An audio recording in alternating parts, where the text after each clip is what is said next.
Question है वो ये कि जो जेई आ रहा है ना, तो ये क्या जो सबसे इंपॉर्टेंट टिप्स है जो आप जेई देंगे इस साल बच्चे? अभी जैसे 20 to 30 डेज रह गए जेई मेंस के फर्स्ट अटेम्प्ट में, तो आई वुड से कि रिवीजन वगैरह कर ले नोट्स का, जो भी थोड़ा मेमोराइजिंग वाले टॉपिक्स है उनको कॉन्स्टेंटली रिवाइज करते रहें, और एनसीईआरटी पे थोड़ा फोकस और इंक्रीज कर लें कि काफ़ी सारे एनसीईआरटी के कॉन्सेप्ट ही पूछ लेते हैं जेई मेंस में। और बाकी तो मैथ्स और फिजिक्स में प्रैक्टिस क्वेश्चन करते रहो, पीवाईक्यूज अगर नहीं किए तो उनकी प्रैक्टिस कर लो, नहीं तो जो भी कोचिंग से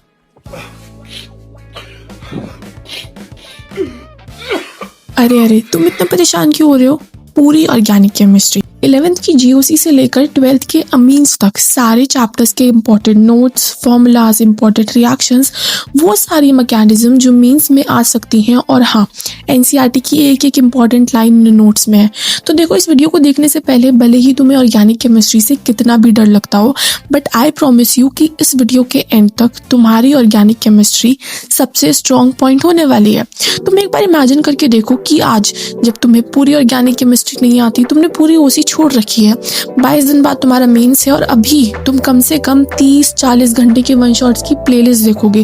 पहले 11th की ऑर्गेनिक केमिस्ट्री करोगे, फिर 12th की करोगे, वन शॉट्स देख कर उसके बाद नोट्स बनाओगे, फिर नोट्स को लर्न करोगे। 3-4 दिन तो इसी में चले जाएंगे, फिर पीवाईक्यूज भी करने हैं तुम्हें, और तब भी एनसीईआरटी की एक ऐसी लाइन उठकर तुम्हारे पेपर में आ जाएगी जिसे देखकर तुम्हें अपनी पूरी मेहनत वेस्ट लगने लगेगी।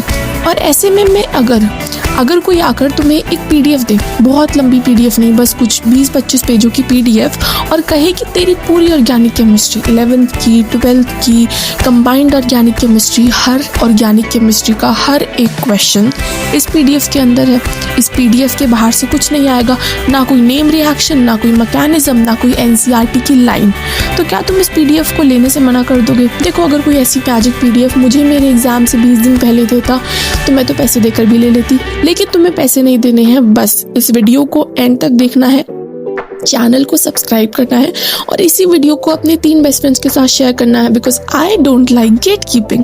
मुझे पता है कि बहुत इंपॉर्टेंट टाइम है तुम्हारी प्रिपरेशन का, तो मैं बिल्कुल तुम्हारे टाइम वेस्ट नहीं करूँगी। सीधा काम की बात पर आते हैं। कई लोग ना तुम में से सीधा नोट्स पर चले जाते हैं, और फिर बाद में वो कंफ्यूज होते हैं कि ये क्या लिखा है, वो क्या लिखा है। जेई मेन से 20 दिन पहले ना ऐसा लगता है कि अब बस हो गया, ये अटेम्प्ट हो गया, ये अटेम्प्ट तो गया, ये अटेम्प्ट मेरा वेस्ट है, अब कुछ नहीं हो सकता।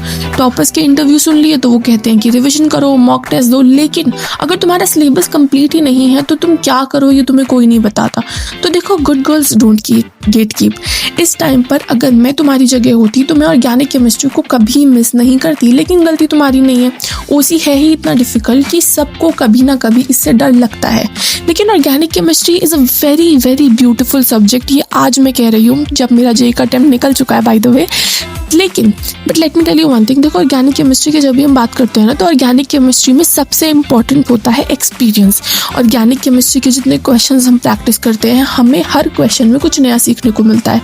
लेकिन एग्जाम से 20 दिन पहले क्या तुम्हारे पास इतना टाइम है कि तुम ऑर्गेनिक केमिस्ट्री को प्रैक्टिस करो, एक्सपीरियंस गेन करो, फिर तुम अपने हाथ चलाओ बैठ के ऑर्गेनिक के क्वेश्चंस में? मुझे तो नहीं लगता कि इतना टाइम तुम्हारे पास बचा है, क्योंकि ऑर्गेनिक के अलावा तुम्हारे पास फिजिक्स है, केमिस्ट्री है, मैथमेटिक्स है, ये सारे सब्जेक्ट्स भी हैं। ऑर्गेनिक केमिस्ट्री में आता है, बट ऑर्गेनिक के अलावा भी फिजिकल है, इनऑर्गेनिक है, फिजिक्स भी पढ़ना है, हमें मैथ्स भी पढ़ना है।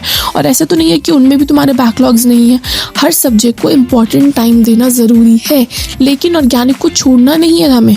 हम इस टाइम पर क्या कर सकते हैं? हम इस टाइम पर वो सारे क्वेश्चंस कर सकते हैं, वो सारे एक्सपीरियंसेस को एक जगह इकट्ठा कर सकते हैं, और वो सारे एक्सपीरियंसेस जो तुम्हें काम आएंगे अपने अटेम्प्ट में, उन्हें मैंने इस पीडीएफ में डाल दिया है।